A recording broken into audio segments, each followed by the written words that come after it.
The tale opens with a frail newborn struggling to draw his very first breath. Arriving 3 months too soon, his body was so tiny and fragile that even the nurses spoke in hushed voices, unsure he would last until morning. His parents ran from place to place, pleading with anyone who might help, holding on to hope with trembling hands. In desperation, his father made an impossible decision. He sold their apartment to hire a sorcerer to perform an ancient ritual. The family lost their home, moved into a cramped rented room, and began their lives again from nothing. Yet whenever his father looks back on that moment, he smiles through misty eyes, laughing softly, because against every expectation, John Men survived. But survival left its mark. As he grew, John Men carried a gentle fragility within him. He always felt weak and out of sync with the world, convinced he was the slowest and dullest boy alive. Quiet and withdrawn, he lived in his own small corner until the day he met 3 other boys just as lost as he was. From then on, the 4 became inseparable, 4 tiny musketeers bound tighter than family. They even turned their flaws into fun, daring each other to act sillier and more foolish than the rest. By high school, their friendship had only deepened. Each of them had grown into a beautiful mess in their own way.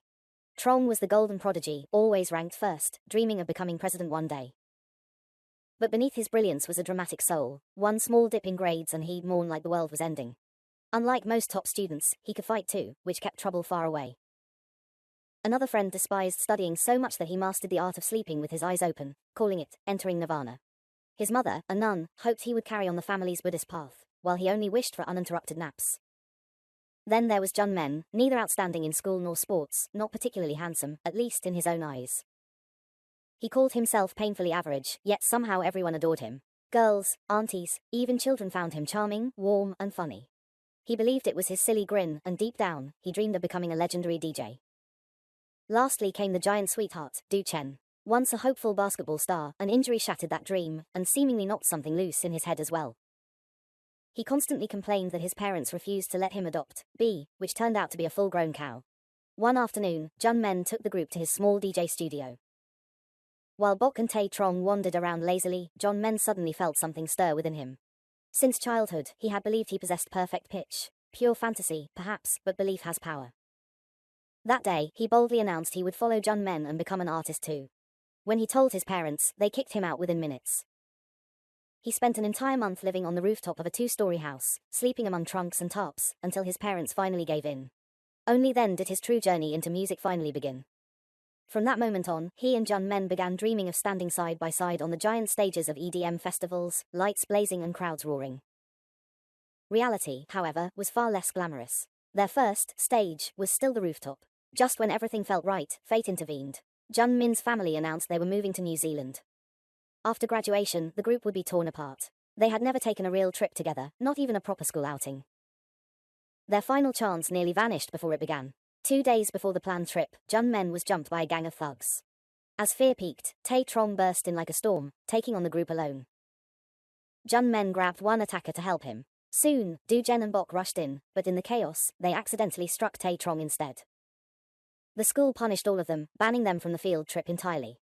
That night, the boys made a vow, they would create their own journey, one that truly belonged to them.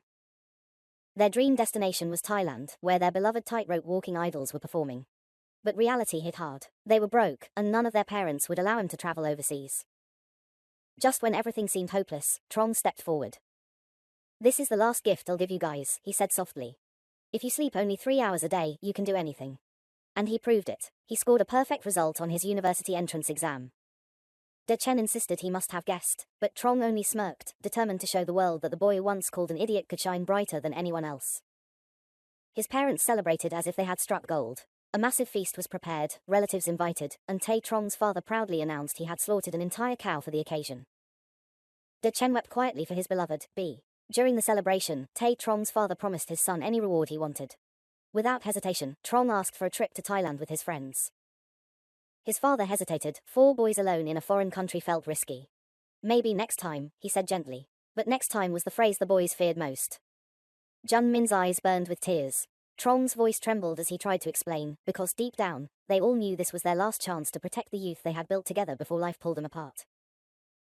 In that heavy silence, something changed. This wasn't just about a trip anymore. It was about carving one final memory into their hearts. The moment graduation was mentioned, their defenses crumbled.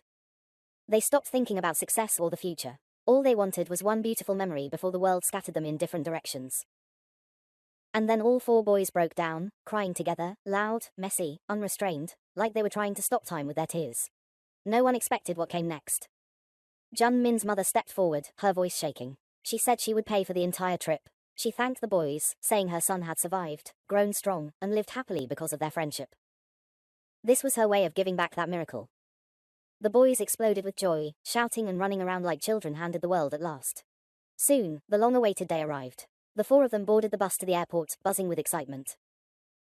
Jun Min laughed and said that in 10 years, when he became a world-famous DJ, he'd fly them all out as VIP guests.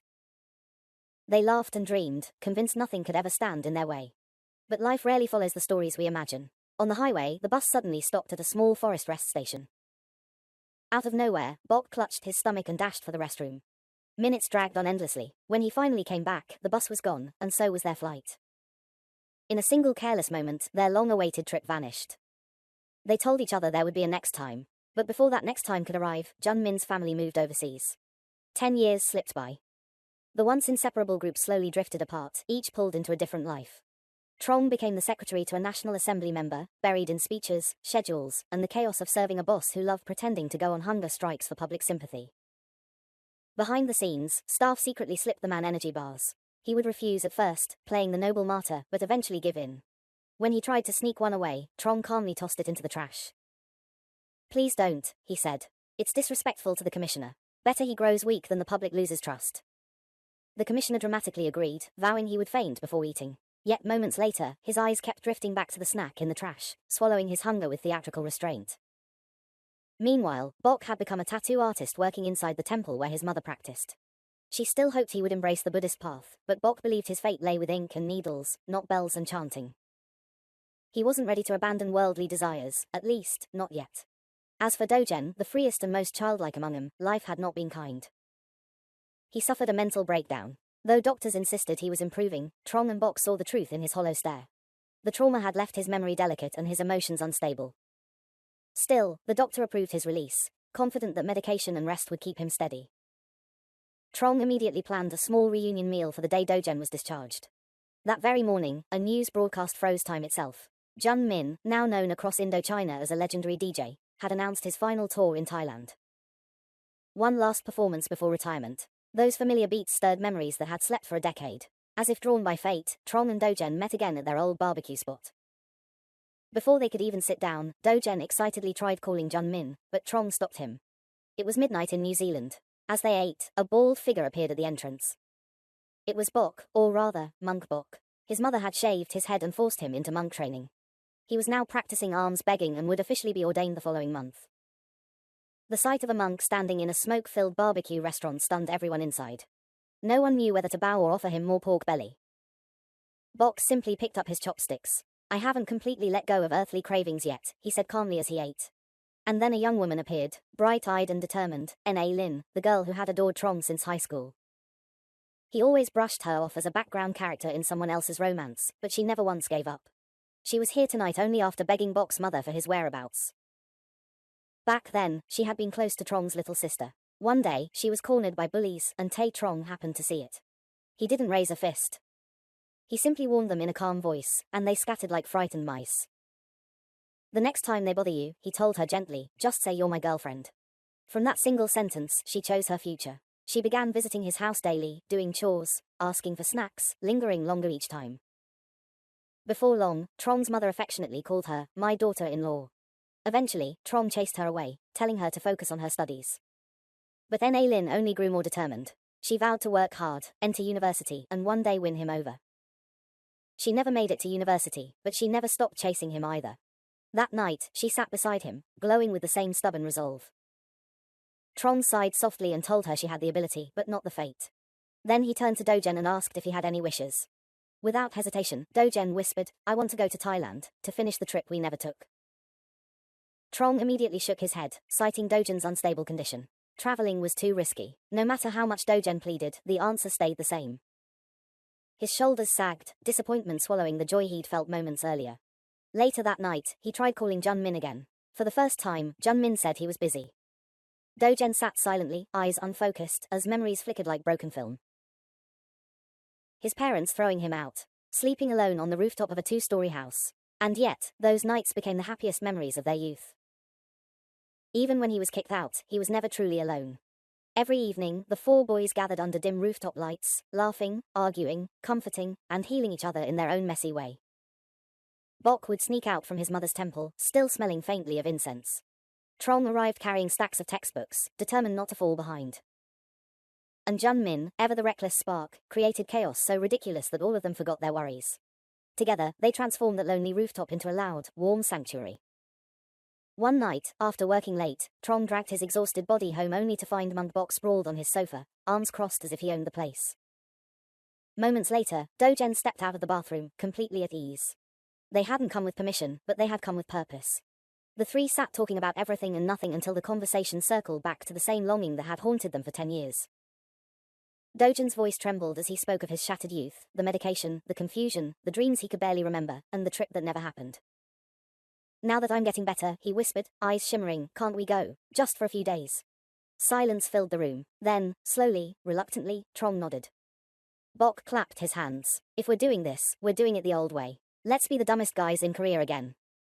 The very next day, chaos erupted. Trong walked straight into his boss's office and requested leave, right before the National Assembly session began. His boss nearly collapsed on the spot. If I can't keep my promise to my best friend, Trong said firmly, how can I ever keep promises to the people? The boss stared at him as if he'd lost his mind, then finally gave in. He even tried to give Trong some money, but when he opened his wallet, a nutrition bar wrapper slipped out. Flustered, he snapped the wallet shut and shoved it away. At the temple, Bok's mother screamed the moment he asked for permission to leave.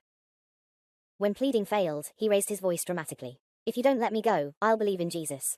Jesus saved me. Hallelujah. She froze in shock. That alone was enough to let him leave. On departure day, Trong arrived at the airport first. A little later, Bok walked toward him, dressed head to toe in full monk robes. What are you planning? Joining Shaolin Temple? Trong snapped. Don't worry, Bok whispered. I left before my master for bad travel. Running away doesn't break any scripture.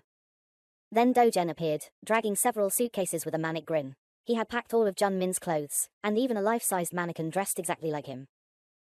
Have you started taking herbs or hallucinating? Trong groaned. Somehow, all three still made it onto the plane. The mannequin was shoved into the luggage compartment while Trong silently prayed for survival. Bok meditated on enlightenment. Do-gen daydreamed about the music festival. By midnight, Do-gen was snoring peacefully. Bok entered nirvana. Trong went to the restroom and ran into Na Lin. My little guy is going abroad. How could I stay home? She said proudly. Don't worry, your bodyguard is here. You'll die faster, but safely. At last, they landed. Humid air rushed over them, and everything felt new and electric. Just outside the airport, Trong spotted a wallet slipping from a woman's purse. He grabbed it and ran after her. The woman,